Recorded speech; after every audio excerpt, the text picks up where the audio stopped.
विविधीकरण से मतलब कम उत्पादकता की फसलों और फार्म कार्यों की बजाय अपेक्षाकृत उच्च कीमत वाली फसलों और अन्य फार्म उत्पादों को अपनाना है। कृषि विविधीकरण में खेती से जुड़े काम जैसे पशुपालन और मछली पालन आदि और फसलों के स्वरूप में विविधीकरण भी शामिल है। वहीं एक प्रमुख फसल की बजाय कई तरह की फसलें उगाना फसल विविधीकरण कहलाता है। इस तरह के विविधीकरण में मोटा अनाज, दाल, सब्जी, फल, तिलहन या फिर चारा जैसी फसलों की बढ़ती जरूरतों को पूरा करने की कोशिश की जाती है।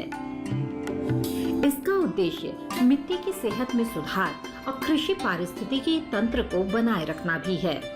बता दें कि कृषि विविधीकरण के लिए कई महत्वपूर्ण कदम उठाए जा चुके हैं, जिसमें हरित क्रांति, श्वेत क्रांति, नीली क्रांति और पीत क्रांति आदि शामिल हैं। हरित क्रांति के बाद गेहूं और धान की उपज में खासा सुधार हुआ। इसका नतीजा ये निकला कि ज्यादातर खेतों पर गिनी चुनी फसलों का कब्जा हो गया। इससे देश की खाद्य जरूरतें तो पूरी हो गई, लेकिन कहीं न कहीं किसानों का मुनाफा घटता चला गया। इस समस्या से बचने के लिए फसल विविधीकरण का सहारा लिया गया। आपको एक बार फिर बता दें कि किसी एक फसल की बजाय कई तरह की फसलों को उगाना फसल विविधीकरण कहलाता है। इसके अलावा कम उत्पादकता की फसलों के बजाय ज्यादा कीमत वाली फसलों की खेती करना भी फसल विविधीकरण में आता है। इस तरह के विविधीकरण में मोटा अनाज, दाल, सब्जी, फल, तिलहन या फिर चारा जैसी फसलों की बढ़ती जरूरतों को पूरा करने की कोशिश की जाती है। अगर फायदों की बात करें तो विविधीकरण के कई फायदे हैं। विविधीकरण से किसान अपना जोखिम कम कर सकते हैं। जैसे अगर कोई किसान एक ही फसल या उत्पाद पर निर्भर रहता है तो उस फसल के खराब होने या उसकी कीमत गिर जाने पर किसान को नुकसान हो सकता है। लेकिन इस बात की संभावना काफी कम होती है कि एक साल में सभी फसलें या उत्पाद एक साथ विफल हो जाएं। इतना ही नहीं, विविधीकरण से किसान की आय ज्यादा नियमित होती है, क्योंकि इससे फसलों और पशु उत्पादों का विक्रय पूरे साल चलता रहेगा। फसल विविधीकरण अपनाकर किसान फसलों से बीमारी को दूर भगा सकते हैं। इसमें अधिक कीटनाशकों की जरूरत नहीं होती और मिट्टी की उर्वरा शक्ति भी बनी रहती है। इसके अलावा फसल की पैदावार भी ज्यादा होती है।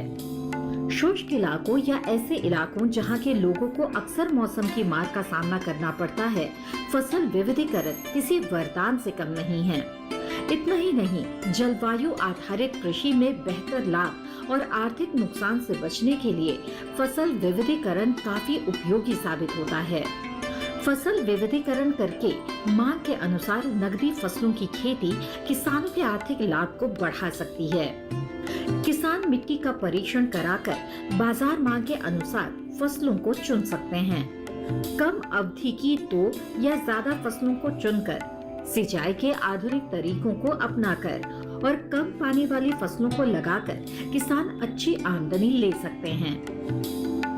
कृषि के अलावा विविधीकरण किसानों को जोखिम प्रबंधन, अप्रत्याशित कारकों पर निर्भरता कम करने और उनके जीवन स्तर को बेहतर बनाने में मदद करता है।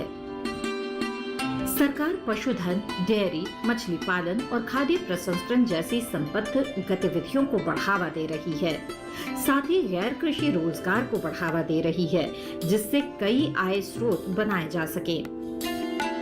ये प्रयास न केवल ग्रामीण आजीविका को बढ़ाते हैं, बल्कि ग्रामीण भारत में संरचनात्मक परिवर्तन और आर्थिक विकास के व्यापक लक्ष्य में भी योगदान देते हैं।